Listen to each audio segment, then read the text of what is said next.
सो आज हम करेंगे एक्सरसाइज 1B है जो उसके नेक्स्ट पार्ट 7 पार्ट तक हम कर चुके हैं पहले। आज हम 8th पार्ट को डिस्कस करेंगे।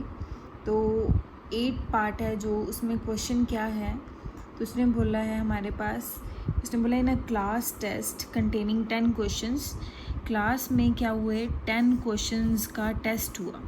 ठीक है, टीचर ने स्टूडेंट्स को कितने क्वेश्चंस दिए, 10 क्वेश्चंस दिए। ठीक है, उन 10 क्वेश्चंस में से अगर आपने करेक्ट आंसर दिए हैं, तो उसके आपको मिलेंगे कितने मार्क्स,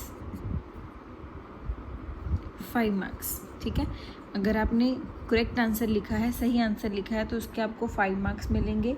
अगर आपने इनकरेक्ट अटेम्प्ट किया है, इनकरेक्ट आंसर है आपका, तो आपके कितने आपको मार्क्स कम करने पड़ेंगे, उसको -2 मार्क्स होंगे उसके। मतलब अगर आप इनकरेक्ट आंसर दोगे, आपके जो मार्क्स हैं वो -2 हो जाएंगे। ठीक है, तो उसने बोला है कि अगर आपने कोई अटेम्प्ट ही नहीं किया क्वेश्चन, नॉट अटेम्प्टेड, तो नॉट अटेम्प्टेड के कितने मार्क्स मिलेंगे आपको, 0 मार्क्स।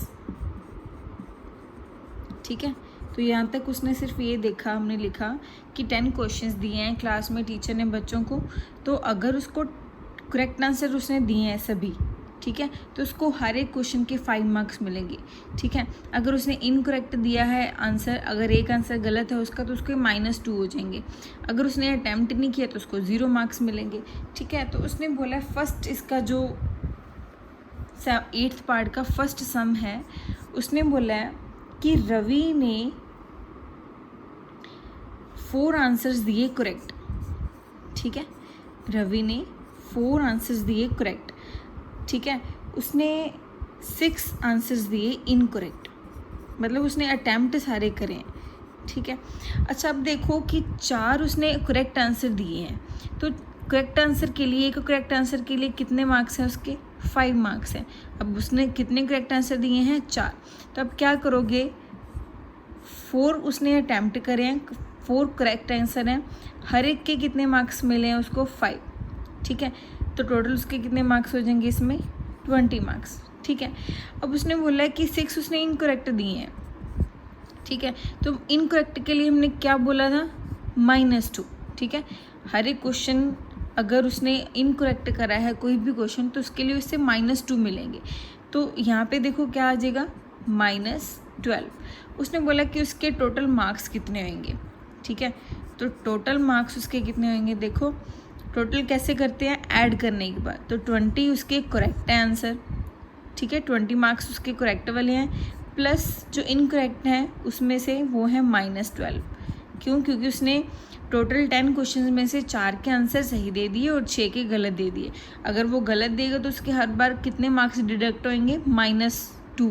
ठीक है, तो 20 - 12, तो ये आपके पास कितने मार्क्स आ गए उसके, 8 मार्क्स।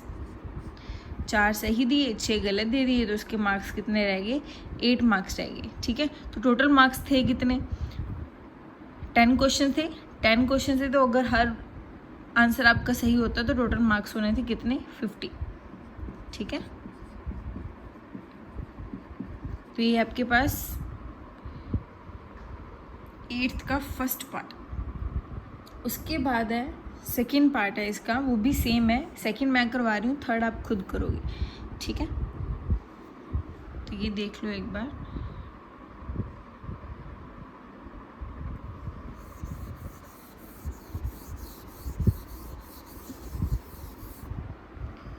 तो सेकंड में उसने क्या बोला है, इसका सेकंड सम है जो 8th पार्ट का, इसमें उसने बोला है कि रेनू गेट्स 5 करेक्ट आंसर दिए उसने।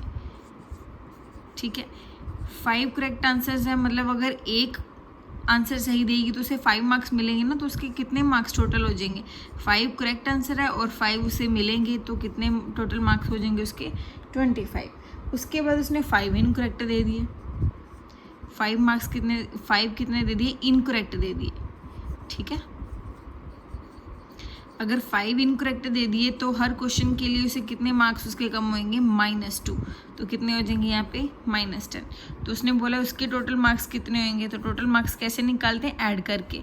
तो उसके करेक्ट थे, उसके मार्क्स से 25, जो उसने गलत आंसर दे दिए उसके मार्क्स कितने होंगे, -10। तो 25 में से 10 चले जाएंगे तो कितना आएगा आपके पास, 15। ठीक है, तो ये उसका आंसर आ जाएगा। ठीक है, तो इसका एक थर्ड है आपके पास पार्ट, वो आप खुद करोगे। तो इसके बाद है 9th, इस एक्सरसाइज का लास्ट पार्ट है ये। ठीक है, तो ये सिर्फ ट्रू फॉल्स ही है, तो आप देख सकते हो। अब ये देखो पहले, उसके बाद करते हैं ट्रू फॉल्स।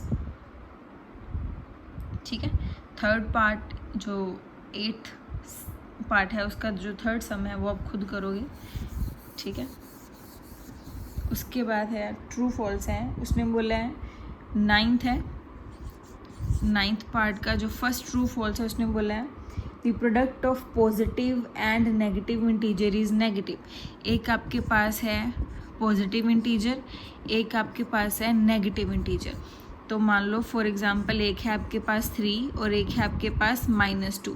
तो 3 को -2 से मल्टीप्लाई करोगे तो -6 आंसर आएगा। तो उसने यही पूछा है कि जब आप एक पॉजिटिव इंटीजर और एक नेगेटिव इंटीजर को मल्टीप्लाई करोगे तो क्या उसका आंसर है जो वो नेगेटिव आएगा। तो यस, उसका आंसर क्या आएगा, नेगेटिव आएगा। तो इसका आंसर क्या हो जाएगा आपके पास, ट्रू। ठीक है, तो नेक्स्ट है जो इसका सेकेंड है, उसने बोला the product of 2 negative integer is a negative integer. उसने बोला कि आपके पास 2 नेगेटिव इंटीजर हैं। ठीक है, तो उसका जो प्रोडक्ट है वो क्या नेगेटिव होएगा। ठीक है, तो देखो एग्जांपल देखो, अगर हमारे पास ये -3 है और ये -2 है, तो मैंने आपको बोला था कि जब आपके पास इवन नंबर ऑफ टर्म्स हैं तो उसका अगर आंसर 6 आएगा तो उसके साथ नेगेटिव साइन नहीं आएगा, क्योंकि ये इवन नंबर ऑफ टर्म्स हैं तो नेगेटिव नेगेटिव आपस में ख़त्म हो जाएंगे। ठीक है, तो इसका आंसर क्या आएगा, पॉजिटिव आएगा। तो ये फिर आपका क्या हो गया, फॉल्स।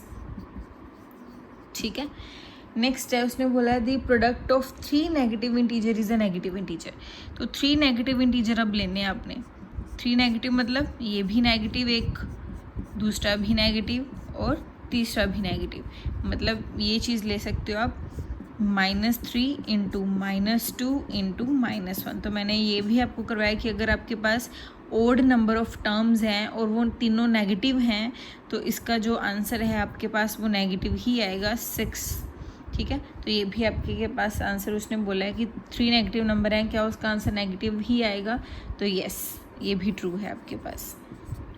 ठीक है, नेक्स्ट है जो क्वेश्चन है, 4th क्वेश्चन, उसने बोला है every integer when multiplied with -1 give its multiplicative inverse. तो उसने बोला कि अगर किसी भी इंटीजर को -1 से मल्टीप्लाई करोगे तो क्या उसका आंसर जब भी उसने बोला कि एक इंटीजर को, ठीक है, व्हेन मल्टीप्लाई करोगे -1 से क्या उसका मल्टीप्लिकेटिव इनवर्स आएगा। तो मल्टीप्लिकेटिव इनवर्स वाली प्रॉपर्टी पहले ही देखो क्या थी कि अगर आपके पास 6 है, ठीक है, तो उसका मल्टीप्लिकेटिव इनवर्स क्या होना था, 1/6, क्योंकि उसका आंसर क्या आना चाहिए था, 1। ठीक है, तो उसने बोला है कि अगर आपके पास किसी भी इंटीजर को जब 1 से मल्टीप्लाई कर दोगे तो क्या वो उसका मल्टीप्लिकेटिव इनवर्स देगा, नहीं देगा। जब उसको उसके इन्वर्स से 6 को 1/6 से मल्टीप्लाई कर दोगे तब उसका जो आंसर है वो 1 आएगा। अगर सिंपल 6 को 1 से मल्टीप्लाई करोगे तो उसका मल्टीप्लिकेटिव इन्वर्स नहीं आएगा वो। ठीक है, तो मल्टीप्लिकेटिव इन्वर्स कब आएगा, जब 6 को उसी के इन्वर्स मतलब 1/6 से मल्टीप्लाई करोगे, तुम 6 और 6 कैंसिल हो जाएंगे, तब उसका आंसर है जो 1 आएगा। ठीक है, तो ये फॉल्स है। नेक्स्ट है आपके पास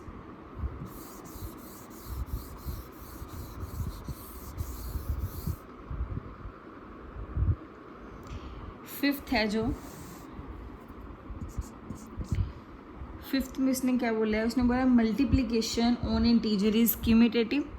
तो क्यूमिटेटिव वाली प्रॉपर्टी क्या थी कि अगर हम a को मल्टीप्लाई करें b से वो इक्वल आना चाहिए जब b को मल्टीप्लाई करें a से। ठीक है, तो ये क्या है, क्यूमिटेटिव प्रॉपर्टी। कौन सी प्रॉपर्टी है ये, क्यूमिटेटिव प्रॉपर्टी। तो उसने बोला क्या ये इंटीजर्स में और मल्टीप्लिकेशन में एप्लीकेबल है, तो हमने किया था ना कि अगर 3 को 2 से मल्टीप्लाई करोगे तब भी आंसर 6 आएगा, अगर 2 को 3 से मल्टीप्लाई कर दोगे तब भी आंसर 6 आएगा। तो येस इट इज़ ट्रू। ठीक है, तो नेक्स्ट है multiplication on integer is associative. तो एसोसिएटिव वाली प्रॉपर्टी क्या थी कि अगर हम पहले ए को बाहर रखें और बी और सी को मल्टीप्लाई कर दें, वो इक्वल आएगा जब ए और बी को मल्टीप्लाई कर दें और सी को बाद में लिखें। ठीक है, तो इसमें क्या आपके पास आ जाएगा, देखो एग्जांपल है, अगर 3 पहले भी हमने करी थी कि अगर ए आपके पास 3 है, बी 2 है और सी 1 है। ठीक है, तो ये एसोसिएटिव होएगी। कैसे होएगी, पुट कर दो वैल्यूज़, 3 इंटू 2 इंटू 1, तो ये क्या आएगा 3 इंटू 2 इज इक्वल टू 6। उसके बाद इसमें पुट कर दो ए क्रॉस ए मल्टीप्लाई बी मतलब 3 इंटू 2 इंटू 1, तो ये भी क्या है 3 इंटू 2 इज 6 इंटू 1 इज 6। तो ये एसोसिएटिव है, यस ये भी आपके पास क्या है, ट्रू है। ठीक है, तो ये थे आपके पास क्वेश्चंस।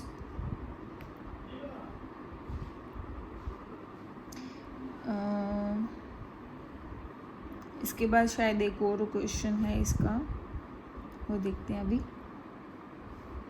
लास्ट है, 7th है, every non zero integer has a multiplicative inverse.